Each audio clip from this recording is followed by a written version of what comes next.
Hai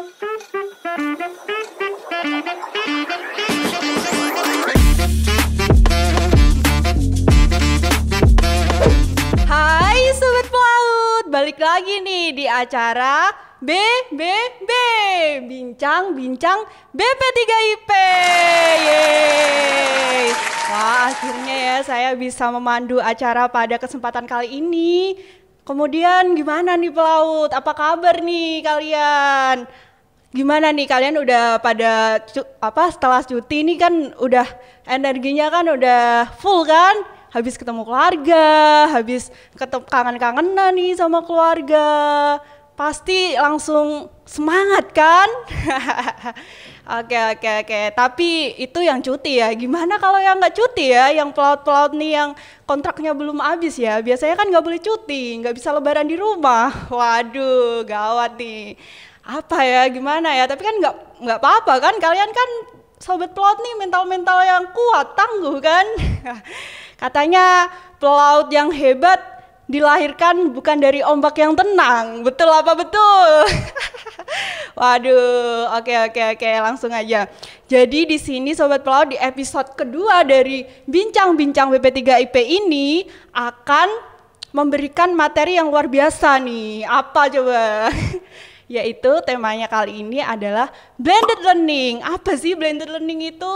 Gimana sih keuntungan blended learning nih untuk para pelaut nih? Ayo sobat pelaut, gimana nih? Kalian pasti penasaran kan? Makanya kalian harus tetap stay tune ya. Jangan lupa like, comment, and subscribe. Oke. Tepuk tangan dulu dong. Yeay. Kita lanjut ya ke materi yang kita tunggu-tunggu ini. Dan jangan lupa saya di sini nggak sendirian loh. Saya ditemenin oleh orang yang berpengalaman nih, sangat pakar nih di dunianya. Coba kita perkenalan diri dulu ya. Izin Bapak. Oke, perkenalkan saya Tatang Suryana. Saya di sini berperan sebagai koordinator dari pembelajaran jarak jauh kita, yaitu menggunakan blended learning training BP3IP Jakarta.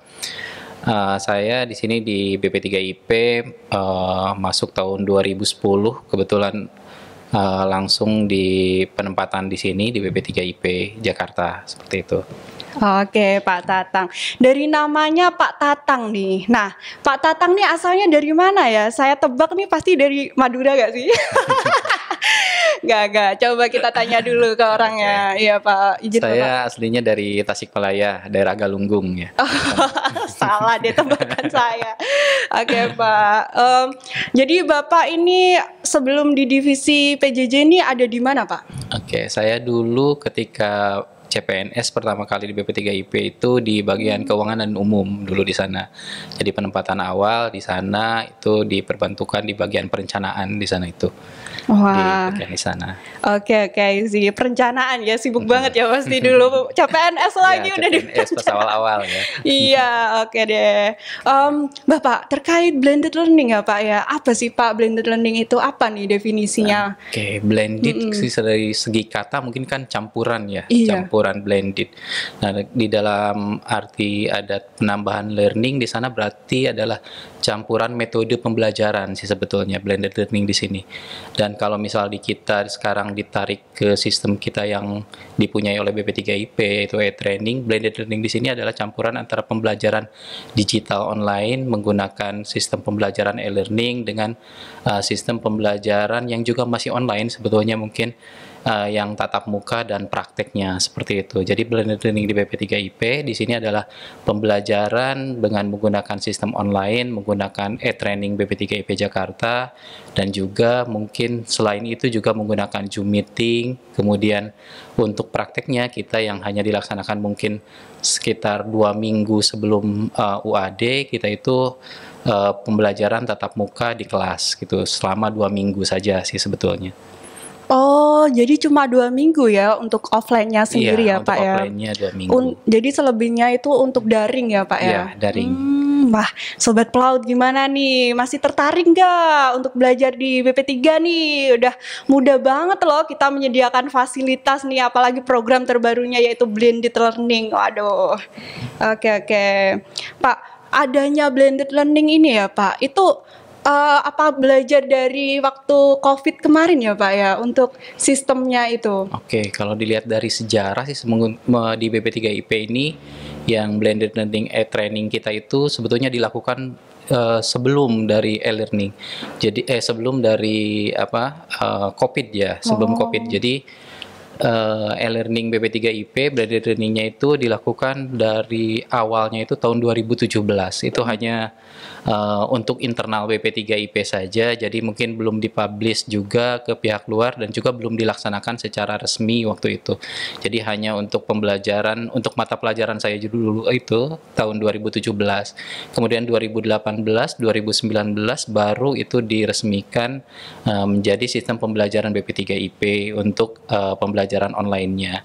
Nah, ketika masuk di 2020 kebetulan terjadi COVID dan pihak dari BPSDM juga menyarankan kita untuk melakukan online ini, maka BP3IP sudah siap untuk melaksanakan pembelajaran jarak jauh ini karena kita sudah tersedia sarana dan prasarananya tersebut, seperti itu. Oh, oke. Jadi kan kampus kita ini kan vokasi ya Pak ya. Iya, Berarti vokasi. tetap menerapkan praktek juga ya Pak ya, Betul, tetap praktek mengutamakan itu. Dan apabila ya Pak ya di blended learning itu kan harus berkesinambungan ya Pak ya antara online-nya juga untuk tatap mukanya itu ya Pak, untuk materi-materi yang disampaikan itu. Nah, itu gimana Pak? Untuk apakah udah ada kesiapan nih Pak dari para pengajar Pak? Nah, dari pengajar kebetulan setiap tahun juga kita melaksanakan semacam refreshing ke pengajar untuk bagaimana cara menggunakan e-training, bagaimana cara melakukan pembelajaran secara jarak jauh, kemudian bagaimana cara mengupload, kemudian cara melakukan asesmen di e-training. Jadi dari tahun awal sekitar tahun 2018 aja mungkin pengajar dalam 1 tahun itu 3 kali melaksanakan refreshing untuk pembelajaran e-trainingnya. Jadi setiap tahun itu kurang lebih 3 kali ada pelaksanaan untuk refreshing, untuk BIMTEK dan lain sebagainya untuk ke pengajar, seperti itu. Oh, untuk pengajar sendiri udah diberikan briefing ya Pak ya, betul. yang Oke. Untuk ini Pak, kan kadang tuh pelaut nih ya Pak ya. Kalau saya pribadi kan saya pernah melaut sih, tapi cuma setahun aja. Saya kan pernah praktek nih di PT Pelni. Nah, di situ kan kadang kita tuh nggak tahu gitu loh Pak. Maksudnya entah itu jam kerja kita tuh nggak beraturan. Jadi kan memang ada schedule-nya, memang untuk dari jam 6 sampai jam 12 itu memang kita bekerja, tapi kita istirahat lagi. Terus kita kerja lagi sampai jam 4. Terus kadang untuk kadang untuk OHN seperti itu kan kita juga bangun lagi untuk standby. Nah, kadang tuh kan kayak gitu Pak. Untuk di jam terbangnya tuh tinggi gitu loh Pak. Untuk di kapal tuh kita tidak bisa menduga gitu. Apabila ada kerusakan juga kadang di mesin-mesin kayak gitu. Itu gimana nih Pak untuk para peserta blended learning ini Pak? Oke. Nah, di sistem blended learning sebetulnya secara jadwal sih kita emang sudah terstate bahwa misal harus melakukan absensi pada jam sekian sampai dengan jam sekian. Jadi jadwalnya emang ada di sana. Namun bisa kita akali kayak misal jadi untuk mengakses materi dan lain sebagainya, si siswa itu bisa saja melakukan aksesnya itu ketika misal ada waktu luangnya itu. Jadi tidak harus dia dilakukan pada jadwalnya tersebut. Jadi kalau misal paginya dia tidak bisa mengakses, malamnya dia bisa mengakses untuk materinya tersebut dan mengerjakan tugasnya, mungkin seperti itu. Dan selain dari sistem tadi yang mengakses ke aplikasi, juga kita ada pengajar yang mungkin melakukan Zoom meeting dan sebagainya. Nah, Zoom meeting tersebut untuk siswa yang mungkin tidak bisa nanti bisa melihat di e-training, mungkin seperti itu untuk mengakses materi yang disampaikan oleh pengajarnya, seperti itu.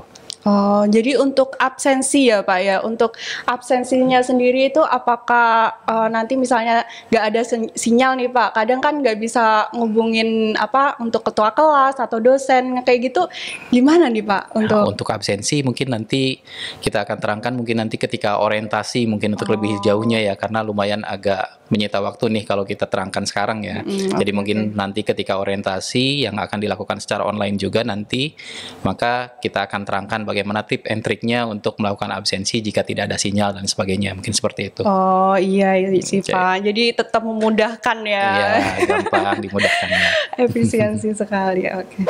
Nah Pak, untuk alur sendiri nih Pak, alur dari pembelajaran blended learning ini gimana ya Pak untuk peserta diklat? Oke, untuk peserta diklat ini dari mulai misal sudah mendaftar nih, sudah mendaftar mereka akan dimasukkan di dalam grup besar untuk periode tersebut. Nah, di grup besar tersebut setelah misal mereka direkap semua datanya akan kita masukkan di sistem e-learning kita dengan username-nya itu biasanya ada super code mereka, kemudian untuk password nanti akan kita berikan dan password tersebut setelah mereka masuk akan dirubah oleh masing-masing dari peserta diklatnya sendiri. Jadi passwordnya tidak ada yang tahu selain dari peserta diklatnya itu sendiri, seperti itu. Dan kemudian setelah masuk mereka bisa mulai mengerjakan materi untuk melakukan absen dan lain sebagainya di sistem e-learning tersebut, kayak gitu.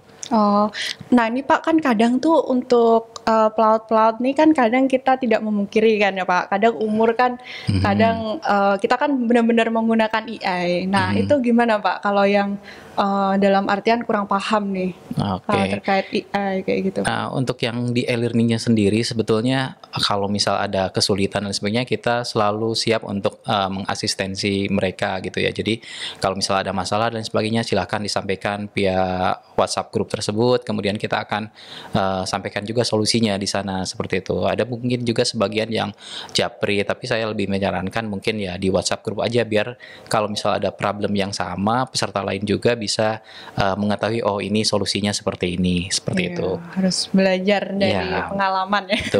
Betul. Iya Pak. Berarti untuk ini Pak, apakah e-learning ini harus menggunakan laptop sih Pak? Harus menggunakan PC? Untuk HP sendiri apakah bisa ya Pak ya?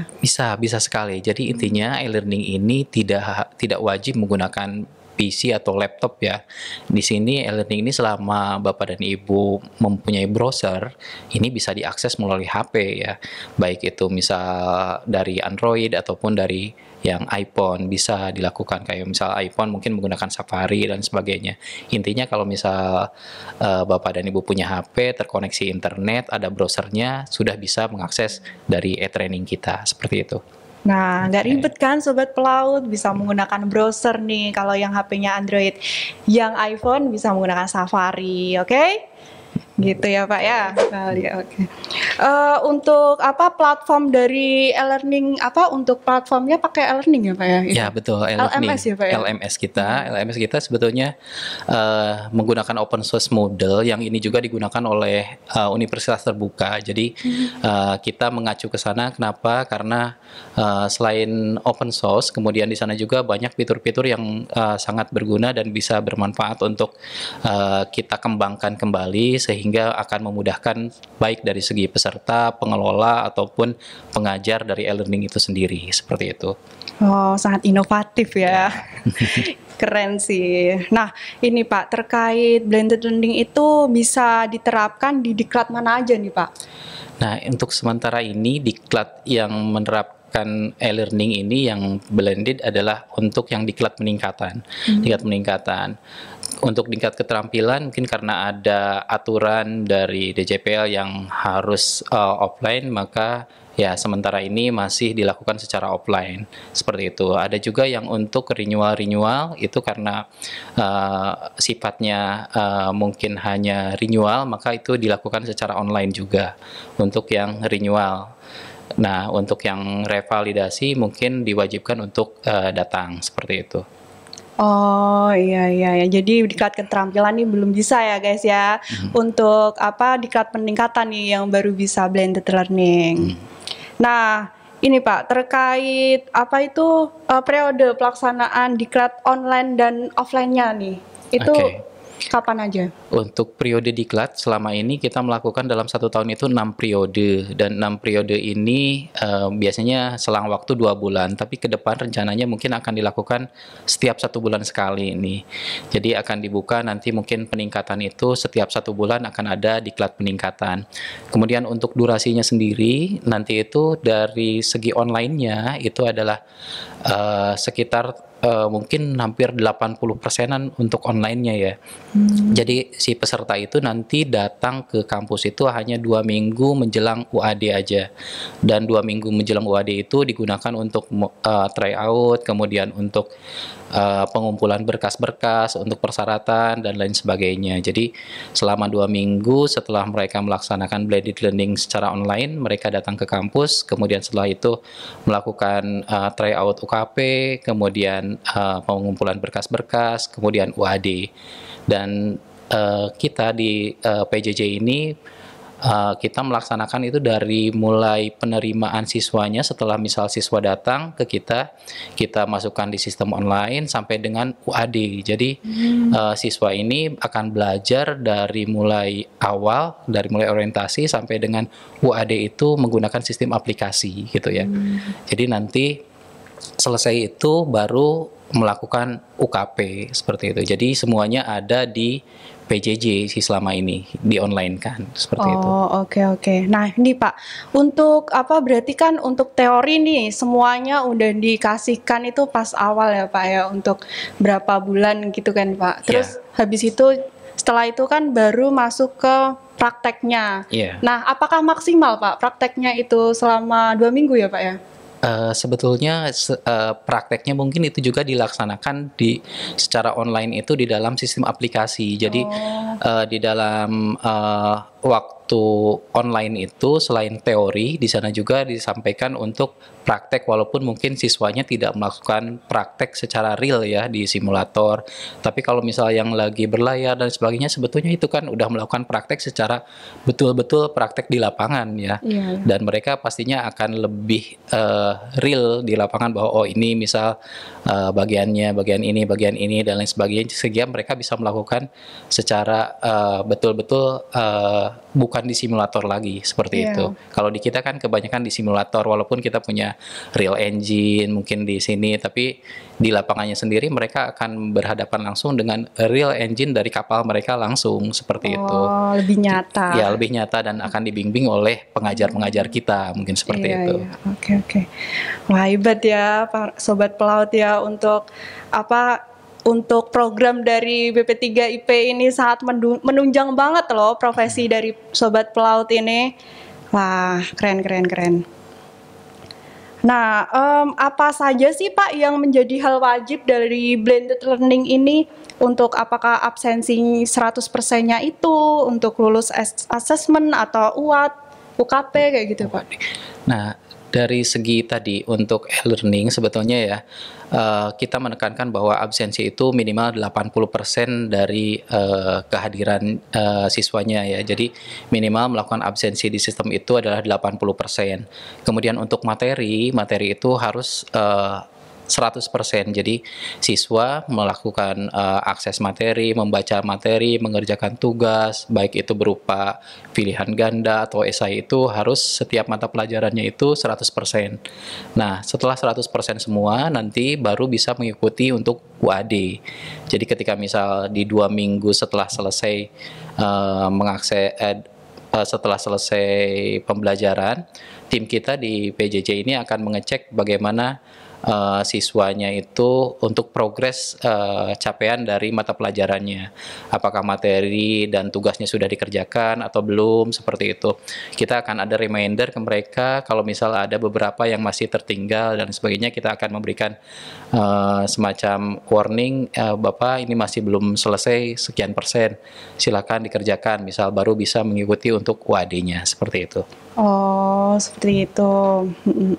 Pak, untuk kendalanya sendiri nih Pak, apabila ada kendala dalam submit tugas atau apapun itu, kayak di error di ininya, di platformnya itu gimana Pak? Itu di aplikasi kita selain di e-learning, kita juga nanti bapak-bapak itu akan dimasukkan ke dalam grup WhatsApp untuk sistem pembelajaran. Jadi kalau ada kendala dan sebagainya, Bapak bisa sampaikan melalui grup tersebut dan akan kita cari solusinya, dan semua problem solvingnya akan kita sampaikan juga via WhatsApp tersebut, sehingga komunikasi dengan bapak-bapak peserta diklat, bapak dan ibu peserta diklat dengan kita tim PJJ itu difasilitasi oleh WhatsApp. Jadi di sana ada grup WhatsApp besar untuk bapak dan ibu sehingga semua permasalahan bisa disampaikan di sana dan solusinya juga kita sampaikan di WhatsApp tersebut. Oke, harus terus follow up ya Sobat Ya, Pelaut ya, betul. untuk apabila ada kendala atau apa jangan sungkan-sungkan nih, chat di grup, tanyakan kayak gitu. Takutnya kan ada miskom nih antara pengajar dengan peserta diklatnya kayak gitu kan. Nah, ini Pak, untuk jika butuh pertolongan kan di WA grup ya Pak ya, Betul. di situ ya. Jadi di situ khusus, pokoknya dari kita pun juga memantau terus ya Pak untuk follow up terus ya. Ya, betul. Nah, kemudian nih Pak, untuk kenapa sih kita harus adanya program blended learning ini sangat berfungsi atau sangat bermanfaat nih bagi Sobat Pelaut nih, apa yang nilai jualnya blended learning ini? Oke. Dengan adanya blended learning ini sebetulnya pelaut tidak perlu turun lah ya, tidak perlu op dari kapal, kemudian pelaut bisa mengerjakan materi ini kapanpun pelaut bisa selama misal ada sinyal dan sebagainya ya. Jadi mereka tidak perlu datang ke kampus, kemudian kalaupun misal sudah off dari kapal, Bapak dan Ibu tidak perlu meninggalkan keluarga ya. Jadi bisa berkumpul dengan keluarga, mengerjakan materi, mengikuti diklat beserta dengan keluarga di rumah masing-masing seperti itu. Jadi quality time-nya dengan keluarga lebih banyak gitu ya. Kalau misal yang sudah off ya. Yang belum off mungkin di kapal, Bapak dan Ibu ya tidak perlu turun dari kapal sehingga masih bisa income-nya masih ada seperti itu ya. Iya, jadi sekolah juga bekerja ya, jadi nggak uangnya juga bisa masih ngalir lah ya. ngalir terus.